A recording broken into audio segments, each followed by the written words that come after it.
I'm Emily Williams. Thanks so much for joining us in this next video of the Beginning Violinist 2015 video series. See my cat Max here. He's decided to join us at least for this first portion today.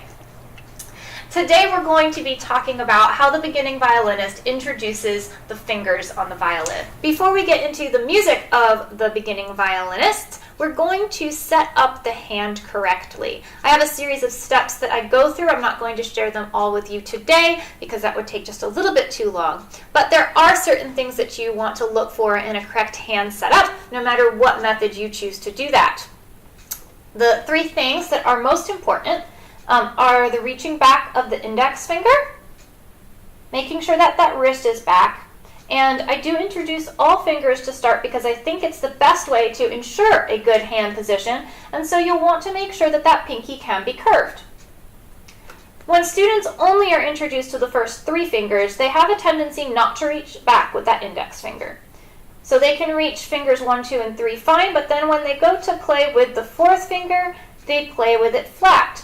So the importance of introducing that pinky is to make sure that the hand is set up with enough reach back in the index finger to allow all four fingers to curve nicely.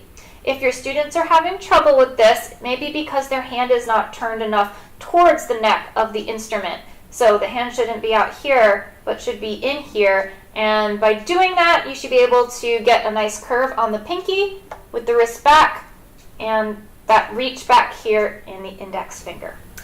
Adult beginning students are going to have a little bit more difficulty with this hand setup. They won't be as flexible as children often are, and so reaching back with the index finger might be a problem. Make sure that you understand what their reach is before you have them set up their hand, and then use that reach to set up the hand in a way that meets all of the three criteria. The next thing I like to do is make sure that students can pluck getting a good tone. We've already talked about how to do that with the right hand, but adding the left hand gets a little bit more tricky. So you need to make sure that the student is pressing the string all the way down to the fingerboard. If they don't, they're going to get a dud sound, kind of like this. So what you want to listen for is a nice ringing sound. Once the student can do that and keep their fingers nice and curved, plucking, getting a nice round tone, then I like to introduce what the names of the notes are. And I do that by using the music, and this is what the exercises look like in the beginning violinist. So you'll see that there's etudes here, one per string. And this first one is for the A string. I usually start with that one. You don't have to start with that one. You can actually start with any etude that you want and introduce any string that you want first. The first thing, you will note that there are little blanks here, one for fingers and one for note names. So your students should already be able to identify their open A here at the beginning. And when looking at how to name the rest of the notes on the staff, I like to point students to the musical alphabet. There are various mnemonic devices that teachers use. Every Good Boy Does Fine and Face and a lot of other ones out there. Those are the two most common ones. I don't like to use those, and I will tell you why. They're just a memorization tool. But our staff is not set up where you have to memorize. So if you teach students to count up by step or down by step, moving either forwards in their alphabet to go up or backwards in their alphabet to count down, then you're teaching the student how the staff works. And therefore, if they don't know a note name, even if they've never seen it before, even if it's ledger lines above or ledger lines below the staff, students will be able to figure out what the note name is. They may not know where to play it, but they'll be able to figure out some information about it because you're teaching them the system of how the staff works. I think that's really important. And so that's why I included the musical alphabet up here at the top. So students can visually see how their musical alphabet works, and they can point so that they can keep their place either counting up or down. And you're going to do that for each note here. These are all the notes on the A string, and you can write the note names right here as the student names them. Now, we haven't named any sharps with doing that. So you're going to take your students then over here to the key signature. This is a great time to introduce what a key signature is. And you can tell them that to name your sharps, you name them the same way as you name your notes. So start with the first sharp, ask them whether it's on a line or a space. I like to draw a big sharp on the page and tell them it's like a tic-tac-toe board. Whatever goes right through the middle of that tic-tac-toe board, whether it's a line or a space, that's the line or space the sharp is on. And then they can count up from their open A, or they can count up from the E if they would prefer to do that. Whichever note that they can recognize that's closest, count up to that F, and do the same thing for all three sharps. So they should be able to name their notes and name their sharps. Then I tell them that the key signature and these sharps give us information about the notes that we just named.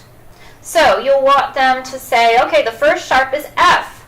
Now, do we see any Fs here? And the student will say, no, there's no Fs. Okay. How about our C sharp? Are there any Cs? Oh, yes, there are Cs, right? So we'll find the Cs and we'll say that means that this is a C sharp because there's a C sharp in our key signature. So that's how you're going to go through introducing the names of the notes, where they are on the staff, and which ones are sharp and what a key signature means. Then what I like to do is have the students name the notes as they pluck them.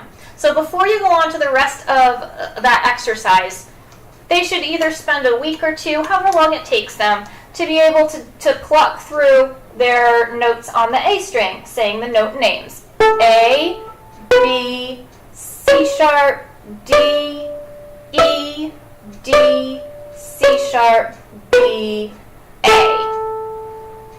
When they're comfortable doing that, then they're ready to move on to the exercise here. And there's one for each string, and each string is different, so they can't memorize it and then just remember what it sounds like. They actually have to read the notes.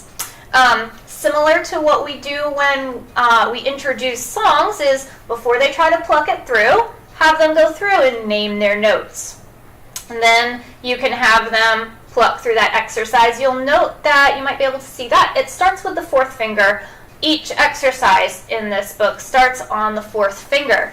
And that's for the reasons that I said before, that makes sure that the student sets up their hand correctly before they start the exercise. We don't want the student playing the whole exercise and then finally get to a fourth finger and realize their hand isn't set up correctly. So by having that fourth finger, the first note that they have to play, they start with their hand correctly set up, and then it should stay correctly set up for that whole exercise. So that's how I introduce fingers by string. I do not go through all these exercises before I go on to the next songs in the book. So you'll see that after the A string exercise, there's a little note here, and it says, once this exercise is completed, the student is ready for catwalk. And that's why there's a song that includes just the notes on each string in this next section here, songs on one string. And students would then go to catwalk, which uses all the notes they just learned on the A string. I hope that this is helpful for you. If you have any questions or comments, please let me know. I do not have a video of my students playing these exercises. I didn't think that would be very interesting for you to watch. But our next video will be starting with the songs on one string, and so you can look forward to my students playing that.